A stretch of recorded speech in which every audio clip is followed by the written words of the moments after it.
لا إله إلا الله لا إله إلا الله Bismillahirrahmanirrahim. Assalamualaikum warahmatullahi wabarakatuh. Alhamdulillahirabbil alamin. Alhamdulillahilladzi khalaqal mauta wal hayata liyabluwakum ayyukum ahsanu amala wa huwal azizul ghafur. Allahumma shalli ala sayyidina Muhammad wa ala alihi wa ashabihi ajma'in. Semoga Allah yang maha menatap, maha mendengar, yang maha tahu hari-hari yang tersisa bagi kita, mengaruniakan kepada kita kesadaran dan keyakinan bahwa diri ini sepenuhnya dalam genggaman Allah, bahwa hidup mati kita sepenuhnya adalah milik Allah. Hadirin, saya dapat karunia yang tidak ada bandingannya di bulan penuh berkah ini. Walaupun sedih, jadi tidak bisa menyempurnakan saum 30 hari karena ada beberapa hari yang tidak bisa saum. Jadi sakit ini sudah mulai terasa 2 minggu yang lalu dan mulai diperiksakan ke dokter hari Jumat malam, hari Sabtu di opname untuk dicek, karena secara umum hasil laboratorium bagus ya, hanya kolesterol saja yang naik dan asam urat. Tapi sesudah itu kejadian demi kejadian yang dokter sudah memberikan yang terbaik. Hari Kamis ada kejadian yang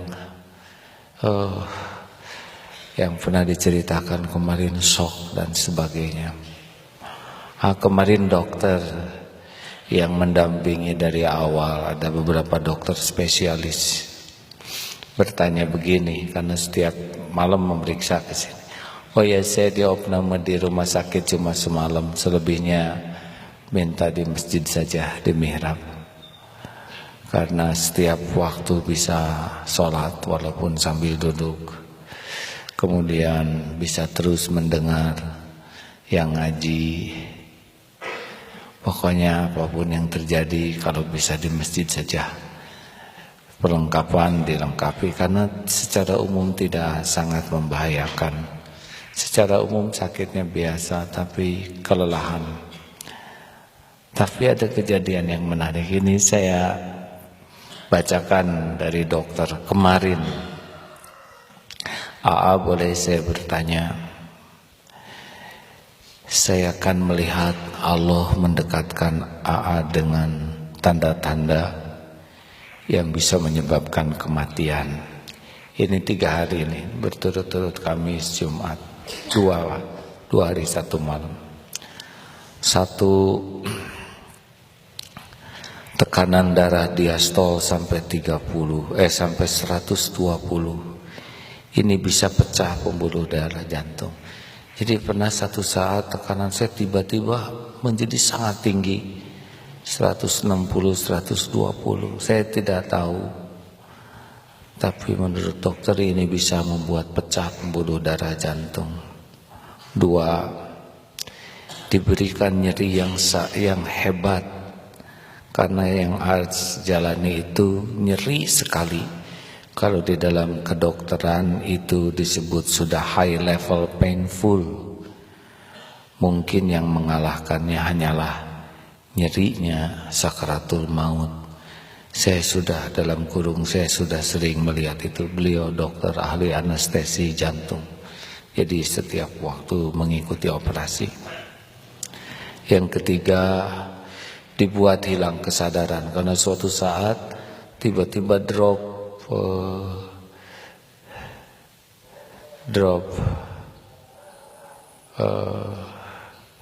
tekanan darah itu, sehingga seperti yang hilang ya. Dan yang keempat, suhu dibuat oleh Allah sampai mendekati 33 derajat. Ya, suatu saat saya sedang diukur, tiba-tiba suhu tubuh saya dingin sekali, 34 sih. Tapi turun sedikit lagi, kata dokter tuh kalau sudah suhu 33 jantung itu, karena 32 derajat saja jantung sudah berat sekali kerjanya. Nah semua itu rasakan. Saya mau tanya, kata dokter, satu, apa yang rasakan di dalam hati?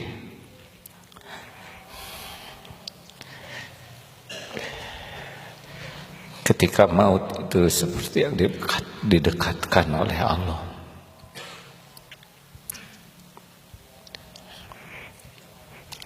Dua, kalau di posisi sebagai seorang yang harus menasehati keluarga pasien, apa yang harus sampaikan supaya bisa tenang? Nuhun. Sejujurnya ya, sudah saya tahu ada 3 babak. Begitu dekat dengan saat ajal, banyak yang berubah dalam pikiran ini. Satu, jadi harus selalu siap. Walaupun kemarin diperiksa semua ya, darah, ginjal, hati, jantung baik-baik saja, tapi ini tidak menjamin akan tiba-tiba datang. Jadi sekarang, apalagi pada waktu kaki sudah dingin itu naik ke atas, mungkin seperti ini ya orang mendekati kematian. Bertahap dinginnya itu dari kaki terus naik ke atas. Ya saya sempat menulis SMS juga minta maaf. Ya mungkin orang tidak percaya. Terus kalau mau tidur juga, ini saya besok bangun atau tidak. Jadi kalau mau tidur tuh sekarang lebih hati-hati sekuat tenaga. Karena belum tentu besok saya masih hidup. Banyak yang berubah, diantaranya satu, rasanya tidak mau sekali meninggalkan sholat jamaah. Kalaupun suruh milih di opname, mending milih di masjid aja. Mending milih kalau harus meninggal di masjid, rasanya enak gitu. Mudah-mudahan jangan mengabaikan kewajiban. Yang kedua hikmahnya, jangan menunda minta maaf. Secepatnya minta maaf. Karena belum tentu ada hari esok. Tentu sekuatnya, sebanyak-banyaknya istighfar terus ya. Yang ketiga, lihat dunia ini jadi nggak ada apa-apanya. Jadi rasanya tidak ada nilainya sama sekali. Uang dan sebagainya tuh, apa yang mau dibawa mati. Makanya kemarin mungkin anak juga tidak mengerti kenapa Bapak minta dituliskan wasiat, hibah, mana yang diwakafkan dari harta. Karena kalau kita mati udah nggak sempat lagi menulis apa-apa. Lebih baik kita selalu siap supaya kalau kapanpun ajal tidak ada yang tertunda, tidak ada lagi masalah yang timbul. Kemudian dengan banyak ingat mati, rasanya selain tidak menunda kewajiban, tidak menunda tobat, ingin sekali tiap waktu tuh hanya jadi baik aja, supaya pas mati, pas mikir baik, prasangka baik, ngomong baik. Rasanya malas aja memikirkan, mengatakan sesuatu yang kira-kira hanya bikin su'ul khotimah. Rasanya nggak ada lagi musuh dalam diri ini selain keburukan diri sendiri. Orang mau apa aja lah, Ya mungkin itu dia, tapi keburukan yang mengancam kita adalah keburukan kita sendiri. Jangan sampai kita sebelum tidur mikir buruk, ngomong buruk, prasangka buruk. Nanti gimana kita mati lagi buruk-buruk begitu. Lalu sebisa-bisanya sekuat tenaga, kalau ada kesempatan beramal aja. Dan kalau udah mati mah udah nggak punya lagi waktu beramal. Ini jadi ingat mati itu benar-benar nasihat yang luar biasa, hadirin. Sangat berubah gitu mikirin dunia, mikirin apa tuh. Karena kalau orang udah didekatkan dengan saat seperti itu, jadi tidak ada lagi yang dipikir selain ingin bisa selamat saja. Rasanya ke sholat juga, nanti saya masih sholat lagi, tidak. Ini ada hadis Nabi tentang ini kan, bahwa salah satu yang membuat sholat kita bisa bagus adalah mengingat belum tentu ada sholat selanjutnya. Ini bukan negatif, ingat kematian ternyata membuat kita jadi sangat produktif, mengisi waktu-waktu kita. Lihat handphone juga rasanya tuh jadi kurang nafsu kalau ini bisa ngalang-ngalangin. Ya, ngabiskan kepenasaran, kemarin diambil darah, dicek semua, dan hasilnya bagus itu. Kata dokter ini bagus, jantung bagus, ginjal bagus. Terus dari mana datangnya 3-4 kesempatan yang tiba-tiba ujuk-ujuk dekat sekali dengan kematian menurut dokter. Jadi sekarang selalu ada tensi dan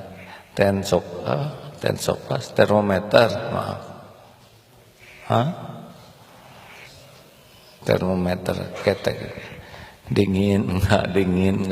Karena kalau sudah 33 atau 34 tuh kan sudah jantung sudah berat. Katanya yang dioperasi juga jantung tuh dibuat pelan.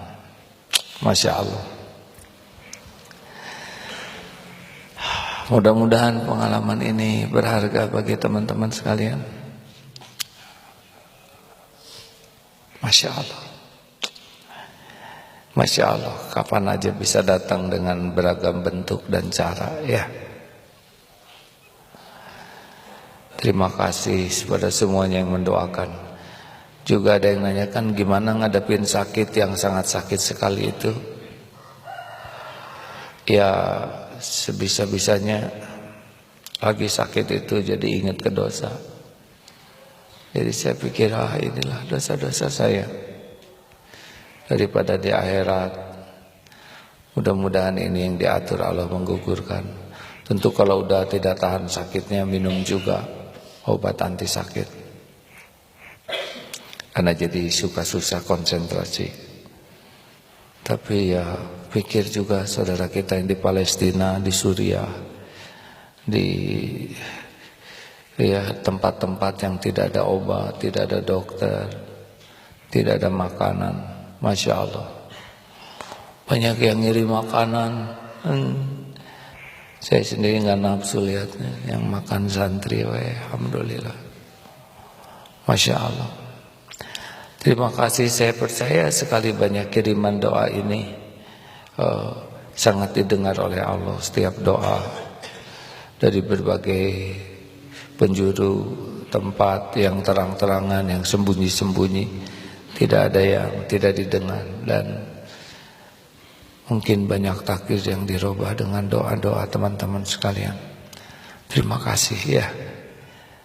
Sepertinya saya memang harus lebih banyak lagi waktu untuk tafakur. Baru kali ini punya kesempatan terus menyendiri, karena mungkin inilah yang paling baik untuk bisa menemukan dosa kesalahan. Kalau sibuk suka kurang jujur kepada dirinya. Terima kasih, ini ucapan kepada semua pendengar yang mendoakan. Semoga ini takdir ada hikmahnya. selalu siap untuk pulang kapanpun. Jangan menunda kewajiban, jangan menunda taubat, jangan menyia-nyiakan kebersamaan, jangan mengisi waktu dengan hal yang buruk. Cukup yang baik-baik saja, supaya pas mati, semoga mati dalam keadaan baik. Terima kasih. Selanjutnya Ustaz Abdul Wahab akan melanjutkan acara ini. Jazakumullah. Terima kasih. Semoga Allah membalas. Terima kasih Ustaz. Assalamualaikum warahmatullahi wabarakatuh.